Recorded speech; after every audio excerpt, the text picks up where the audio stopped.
अस्सलाम वालेकुम। आज हम बना रहे हैं अंगूर का जूस।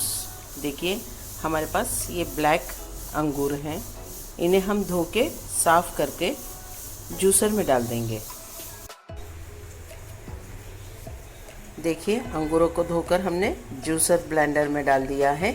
अब हम इसे पीस लेंगे शक्कर के पाउडर के साथ। देखिए अंगूरों को हमने बहुत अच्छी तरह से ब्लेंडर में पीस लिया है।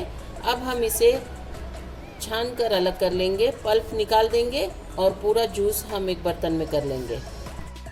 जूस को हम छान रहे हैं, इसमें शक्कर मिली हुई है, जैसा कि मैंने आपको बताया था, पाउडर शुगर मिलाया है इसमें। यहाँ पर आप अपने शक्कर को चेक कर लीजिए, जितना मीठा आपको पसंद है आप उतना मीठा कर सकते हैं। देखिए हमने इसे छानकर इसका पल्प अलग कर लिया है और जूस जो बच गया है उसे अलग कर लेंगे। अब इस स्टेज पर एक मरतबा आप शक्कर चेक कर लीजिए इसकी, और इसमें डालेंगे हम काला नमक, ज़ीरा पाउडर और चाट मसाला। ये तमाम चीज़ें इसमें जाएगी। साथ ही इसमें अगर शक्कर लगती है तो इसी स्टेप पर आप चेक करके शामिल कर लीजिए।